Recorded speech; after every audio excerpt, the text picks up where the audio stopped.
वो जल्द ही 4 सालों के बाद ही उसकी मृत्यु हो जाती है। उसकी मृत्यु के बाद उसका पुत्र हुमायूं शासक बनता है, जिसे उसने अपना उत्तराधिकार चुना था। उत्तराधिकार के तहत हुमायूं शासक तो बनता है, लेकिन उसके सामने थी कई चुनौतियाँ, क्योंकि साम्राज्य अभी भी अस्थायी रूप से भारत में स्थापित नहीं हो पाया था। तो इन्हीं चुनौतियों के बीच जब हुमायूं शासक बनता है तो उससे जुड़े हुए कई ऐसे बिंदु हैं जो प्रश्न की दृष्टि से महत्वपूर्ण हैं। आज की वीडियो में हम लोग हुमायूं के संबंध में परिचय, हुमायूं जब शासक बनता है तो उसके प्रारंभिक चुनौतियां कौन कौन सी थी, हुमायूं ने भारत के अंदर कौन कौन सी लड़ाइयां लड़ी और अंत में वह पुनः भारत में सत्ता स्थापित करके मृतप्राय हो जाता है, इसके संबंध में पढ़ने का प्रयास करेंगे। आइए उससे पहले एक पॉइंट को समझते हैं। हुमायूं का शासनकाल 2 कार्यकालों में विभाजित है। 1530 में बाबर की मृत्यु के बाद हुमायूं शासक बनता है, जो 1540 तक शासक बना रहता है, जब तक शेरशाह सूरी द्वारा उसे पराजित नहीं कर दिया जाता है। तो पहला कार्यकाल 1530 से 1540 तक का है। लेकिन जब हुमायूं 40 में पराजित होकर के भारत से भाग करके पश्चिमी क्षेत्र में चला जाता है और सिंध प्रांत में चला जाता है, पुनः वह वापस आता है जब शेरशाह सूरी के वंशज अपने साम्राज्य को नहीं संभाल पाते हैं उस परिस्थितियों में। तो जब वह वापस आता है तब तक हो चुके थे 1555, लेकिन आने के 1 साल के अंदर ही उसकी मृत्यु सीढ़ियों से गिरने से हो जाती है। तो इस प्रकार उसका दूसरा जो शासनकाल है वो बहुत ही कम है, 1555 से 56 जनवरी तक। इस प्रकार से हुमायूं का शासनकाल 2 कार्यकालों में विभाजित है और इसी 2 कार्यकालों को हम लोग आज पढ़ने का प्रयत्न करेंगे। आइए सबसे पहले हम लोग जानने का प्रयास करते हैं हुमायूं के परिचय के संबंध में। परिचय के संबंध में हम लोग देखते हैं कि उसका पूरा नाम क्या था हुमायूं का। हुमायूं का पूरा नाम नसीरुद्दीन मोहम्मद हुमायूं था। ये कई बार प्रश्न के रूप में पूछा जाता है कि विभिन्न मुगल शासकों के प्रारंभिक जो टाइटल होते थे, जैसे जहीरुद्दीन मोहम्मद बाबर था, तो उसी तरह से इसी में हुमायूं के संबंध में भी जो टाइटल है इसको आपको ध्यान रखना है, क्योंकि यहाँ से प्रश्न बनाए जाते हैं। तो नसीरुद्दीन मोहम्मद हुमायूं इसका पूरा नाम था। पिता का नाम आप जानते ही, क्योंकि ये बाबर के पुत्र थे। इनकी माता का नाम याद रखिएगा, क्योंकि ये प्रीवियस ईयर में एक बार क्वेश्चन पूछा जा चुका है कि माहम बेगम जो थी इनकी माता थी। और इनका जन्म कब हुआ था, तो 6 मार्च 1508 ईस्वी में काबुल में हुमायूं का जन्म हुआ था। अब काबुल में इनका जन्म हुआ और इनका शिक्षा दीक्षा बहुत अच्छा हुआ था और बाबर ने इसको हमेशा सैन्य अभियानों में साथ रखा। कहा जाता है कि पानीपत की युद्ध हो या खानवा का युद्ध, हुमायूं बाबर के साथ युद्ध संचालन में भाग लेता था। इस प्रकार से सैन्य जो शिक्षाएं थी युद्ध के दौरान ही इसकी हुई थी। तो यहाँ से भी एक प्रश्न बन जाता है, तो इसे आप ध्यान रख सकते हैं। अब आते हैं आगे राज्य अभिषेक। 30 दिसंबर 1530, आपको याद होगा 26 दिसंबर 1530 को बाबर की मृत्यु हुई थी। उसके 4 दिनों बाद 1530 में ही इसका राज्य अभिषेक हुआ था आगरा में, और इस प्रकार से हुमायूं बन जाता है राजा मुगल बादशाह। तो मुगल बादशाह दूसरा जो आता है वो कौन आता है, हुमायूं, जो कि किसका पुत्र था, बाबर का। अब यहाँ से जुड़े हुए कुछ अन्य बिंदुओं को भी थोड़ा सा हम लोग ध्यान देते हैं। इसके भाई बहन, इसके 3 भाई और 1 बहन थी। इस प्रकार से आप देख सकते हैं कि बाबर के 4 पुत्र थे, जिसमें से 1 हुमायूं और 3 अन्य भाई थे, और 1 बहन थी जिसके संबंध में भी प्रश्न पूछे जाते हैं, इसलिए आपको इसको ध्यान रखना है। आइए देखते हैं इनके भाइयों के संबंध में। कामरान और अस्करी इसके 2 भाई थे। सबसे बड़ा जो हुमायूं के बाद था वो कामरान था। ये दोनों ही गुलरुख बेगम के पुत्र थे और पिता तो बाबर ही थे सभी के। इसके अलावा हिंदाल जो इसका तीसरा भाई था, उसकी माता का नाम दिलदार बेगम था, और गुलबदन बानो बेगम जो कि इनकी बहन थी, उसने हुमायूं नामा की रचना की है, जिसमें हुमायूं के संबंध में जानकारी मिलती है। और ये कई एग्जाम में प्रश्न पूछा गया है कि हुमायूं नामा की रचना किसके द्वारा की गई थी और इससे संबंधित जानकारी कहाँ से मिलती है। तो हुमायूं नामा के माध्यम से ही हुमायूं के संबंध में बहुत सारी जानकारी प्राप्त होती है। तो याद हो गया होगा कि कामरान, अस्करी और हिंदाल इसके 3 भाई और गुलबदन बेगम इसकी 1 बहन थी। ये तीनों में इनके माँ का नाम, शुरुआती 2 जो थे वो गुलरुख बेगम और इसकी माता का नाम दिलदार बेगम था, जबकि हुमायूं की माता का नाम माहम बेगम था। इस प्रकार से बाबर ने कई शादियाँ की थी, ये भी जानकारी आपको मिल गई। अब आते हैं, बात करते हैं कि प्रारंभिक चुनौतियाँ कौन सी थी। हमने अभी देखा कि हुमायूं जब शासक बनता है उस समय तक बाबर भारत में 4 युद्ध कर रहा होता है। पानीपत का युद्ध किया, खानवा का युद्ध किया, चंदेरी का युद्ध किया, घाघरा का युद्ध किया। इस प्रकार से आप देख सकते हैं कि वो अपने साम्राज्य को अस्थायी बनाए बिना ही मर जाता है। ऐसे में हुमायूं के सामने राजा बनने के साथ कई चुनौतियां थी। आइए देखते हैं कि कौन कौन सी चुनौतियां थी। सबसे पहली चुनौती ये थी साम्राज्य का विभाजन।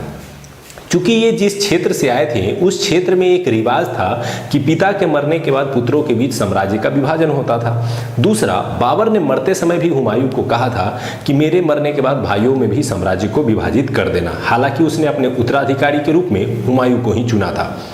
अब किसी भी साम्राज्य का यदि विभाजन हो जाता है तो स्वाभाविक है साम्राज्य की शक्तियां कमजोर हो जाती है।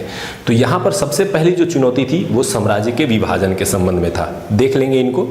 दूसरा था बाबर की विरासत। बाबर अपने विरासत में दिल्ली से आगरा और आगरा से सटे हुए जितने भी क्षेत्र थे उसको तो उसने जीत लिया था, लेकिन उस जीते हुए साम्राज्य को अभी भी अस्थायी बनाना जरूरी था, क्योंकि आप अभी भी देखेंगे कि महमूद लोदी जो अफगान शासक था वह अभी भी संघर्ष की स्थिति में था।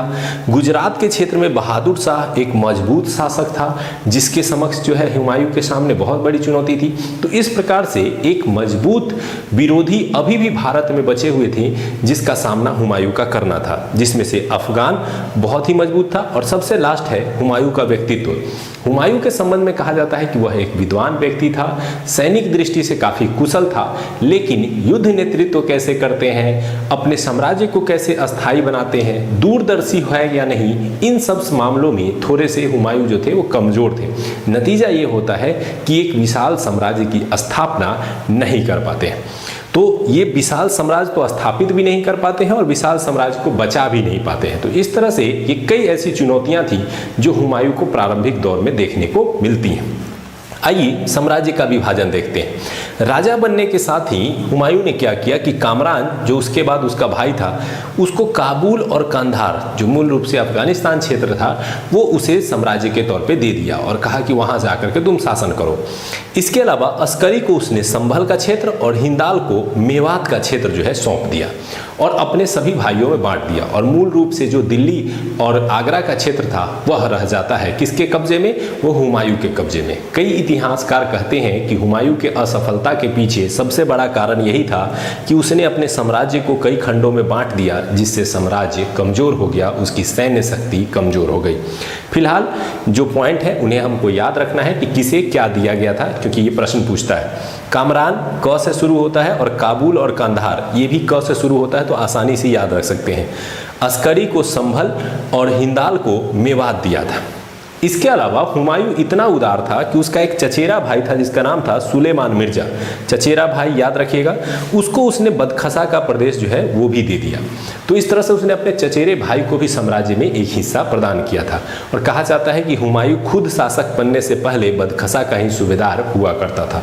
तो यहीं पर रह करके उसने शासन के गुण सीखे थे भारत में, और बाद में जब शासक बनता है तो अपने भाई सुलेमान मिर्जा जो चचेरा भाई था उसका, उसे उसने अपनी बदखसा का जो क्षेत्र है वो शासन के लिए सौंप दिया था।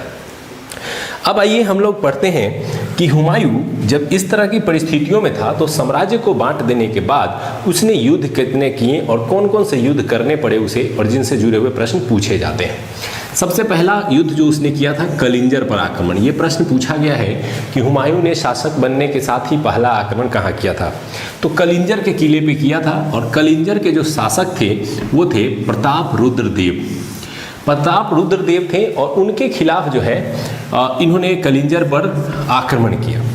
लेकिन इस क्रम में दो तीन बातें हैं जो आपको ध्यान रखने के हैं।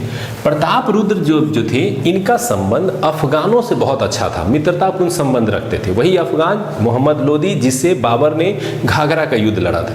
तो इनके साथ अच्छे संबंध होने के कारण ये निशाने पर थे हुमायूं के, और हुमायूं ने आक्रमण कर दिया। आक्रमण करके बहुत दिनों तक घेरा डाले रखा, लेकिन पूरी तरह से आक्रमण किया नहीं। तो हुआ क्या परिणाम? परिणाम ये हुआ कि फाइनली कलिंजर के किले के बाहर धन और क्षतिपूर्ति दी गई। किसको? हुमायूं को, और एक संधि कर ली गई। और इस तरह से हुमायूं इसी बात से खुश हो गया कि प्रताप रुद्रदेव ने जो है उसकी अधीनता स्वीकार कर ली है, संधि के बदले में पैसे दे दिए हैं, ढेर सारी संपत्ति दे दी है। वो संधि से खुश होकर के वापस चला आता है। इस प्रकार से वो कलिंजर के किले को नहीं जीतता है, लेकिन नहीं जीतने के बाद भी उसे धन तो जरूर प्राप्त हो जाता है। लेकिन कहा जाता है इतिहास में कि अगर ये उसको जीत लेता तो फिर यहाँ से विरोध कभी दोबारा नहीं होता। तो ये उसका एक व्यवहार भी कहा जाता है कि बाद में उसके असफलता का एक कारण बन जाता है। अब बाद में जब वो वापस आता है तो एक और लड़ाई होती है, दोहरिया का युद्ध, जो कि 1532 में हुआ, अगले वर्ष। दोहरिया यूपी के क्षेत्र में, अवध के क्षेत्र में विस्तार कर रहे थे मोहम्मद लोदी, जो अफगानों के नेतृत्व करता थे।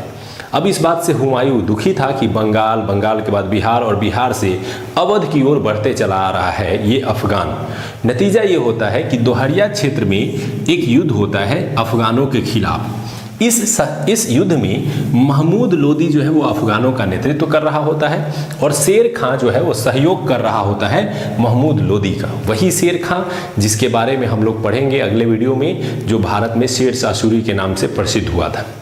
तो शेर खां जो है वो महमूद लोदी की सहायता कर रहा था, लेकिन महमूद लोदी इस युद्ध में बड़ी वीरता के साथ लड़ता है, लेकिन वो जीत नहीं पाता है, उसे यहाँ से भागना पड़ता है और हुमायूं इस युद्ध को जीत जाता है। तो यहाँ से एक प्रश्न बनता है कि दोहरिया का युद्ध जो है, इसे देवरा भी युद्ध कहा जाता है और इस तरह से कई बार युद्ध का क्रम पूछा जाता है हुमायूं के युद्ध के संबंध में, जो प्रीवियस ईयर में पूछे गए हैं, तो इसे ध्यान रख सकते हैं।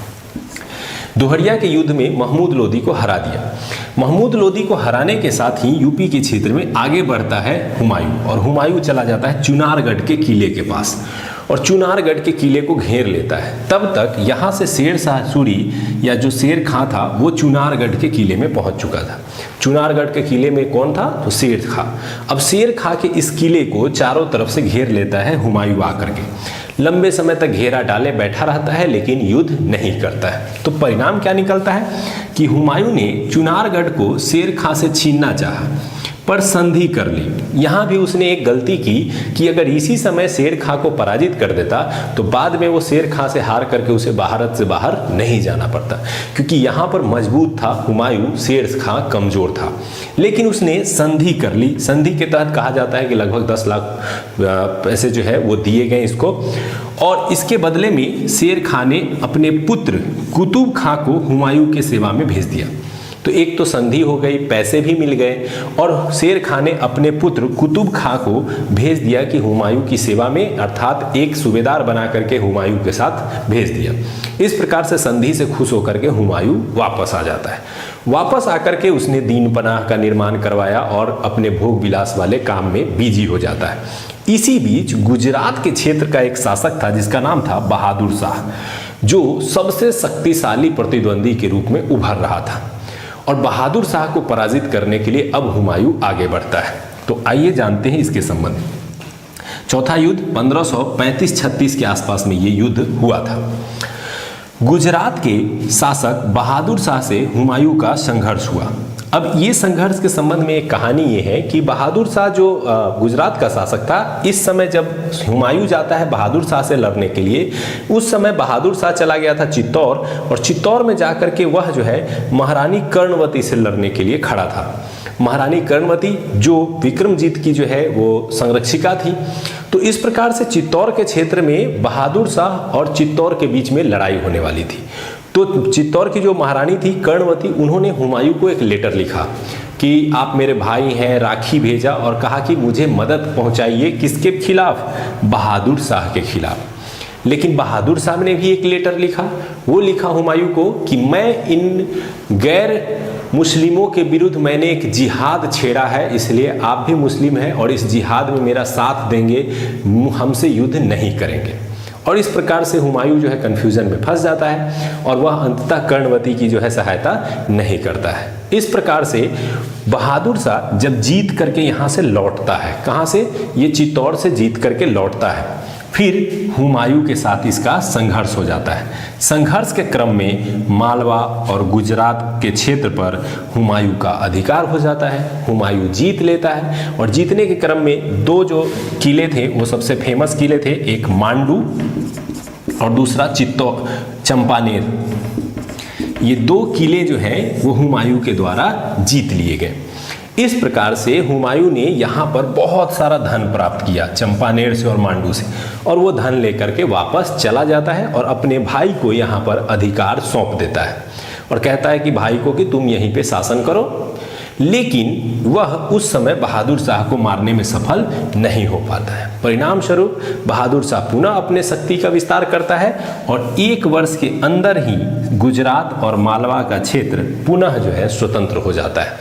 तो हुमायूं एक तो सब जगह जीतता नहीं था, संधि कर लेता था, दूसरा एक जगह जीता भी तो उसने लंबे समय तक उसे अपने अधिकार क्षेत्र में नहीं रखा, जो हुमायूं की गलती थी। ये प्रारंभिक उसके 4 संघर्ष थे जो कि उतने महत्वपूर्ण नहीं है जितने हम लोग ये पढ़ने वाले हैं। अब क्या हुआ कि दूसरी ओर जब ये बहादुर शाह से संघर्ष कर रहा था, हुमायूं को पता चला कि अब बिहार बंगाल के क्षेत्र में शेर खां एक महत्वपूर्ण शक्तिशाली शासक बन के उभर रहा है जो मुगल सत्ता को चुनौती दे सकता है। तो अब यहाँ से वापस आने के बाद उसने अभियान चलाया किस क्षेत्र में? बिहार के क्षेत्र में। और इस क्रम में फिर से वो पहुंचा कहाँ? चुनारगढ़। चुनारगढ़ के किले पर वो फिर से पहुंचता है 1538 में। यहाँ इस बार हुमायूं ने गलती नहीं की, उसने क्या किया कि चुनार के किले पर अपना अधिकार कर लिया और शेर खां तब तक वहाँ से आगे बढ़ते हुए बंगाल तक चला गया और चुनार के किले पर वो नहीं रुका। शेर खां ने अपने पुत्र कुतुब खां को भी वापस बुला लिया। अब कुतुब खां चला गया है शेर खां के पास और चुनार का किला जीतते हुए हुमायूं एकदम आत्मविश्वास से लबरेज आगे बढ़ता है कि आगे जाकर के हम हरा देंगे। उधर दूसरी ओर अब मोहम्मद लोदी, जो महमूद लोदी था, वो मर चुका था और केवल वहाँ का सत्ता किसके हाथ में था? तो शेर खां के हाथ में था। इस प्रकार से चुनार से आगे बढ़ते हुए हुमायूं ने बंगाल को भी जीत लिया और बंगाल के क्षेत्र में जीत करके अपना अधिकार कर लिया।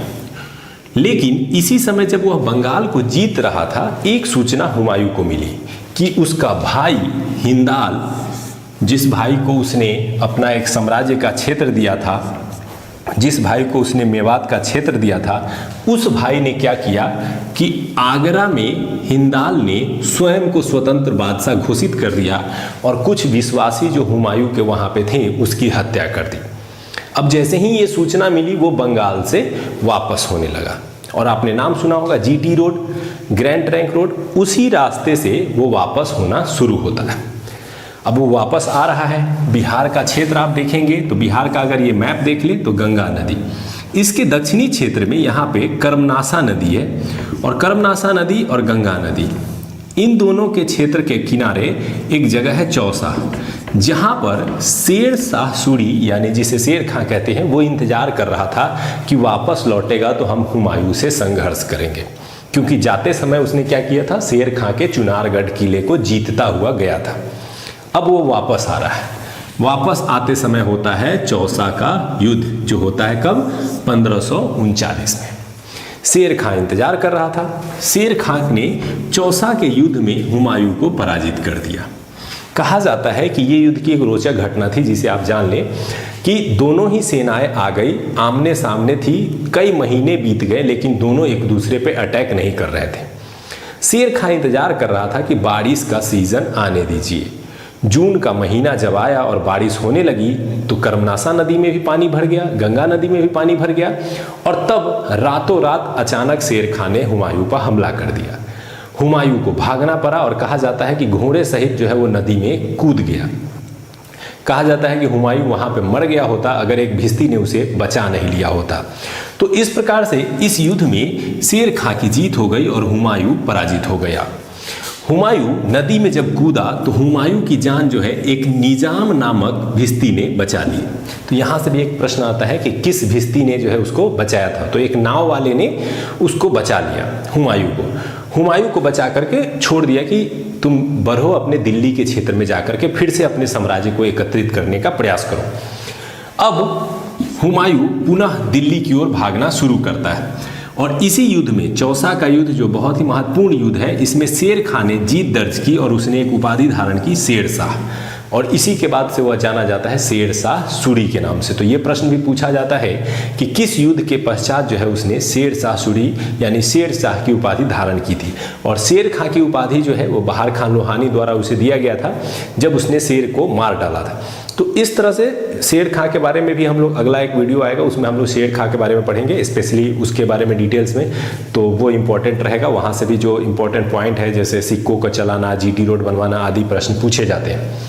तो शेर शाह की उसने उपाधि धारण की। अब हुमायूं आगे बढ़ते हुए दिल्ली की तरफ जा रहा है और पीछा करते हुए फिर से जो है आते जा रहे हैं कौन? शेर शाह सूरी। क्योंकि वो चौसा में जीत चुका था तो उसका मनोबल बढ़ चुका था। हुमायूं और शेर शाह के बीच अब एक कन्नौज के क्षेत्र में, जिसे बिलग्राम युद्ध के नाम से भी जाना जाता है, वहां पर संघर्ष हुआ 1540 में। ये 39 और ये 40, ये दोनों ही बहुत ही महत्वपूर्ण है, अलग अलग एग्जाम में बार बार पूछा जाता है, इसलिए जरूर ध्यान रखिएगा। 1540 में कन्नौज और बिलग्राम का युद्ध हुआ। इसमें हुमायूं और शेर शाह फिर आमने सामने हुए और शेर शाह ने हुमायूं को पराजित कर दिया।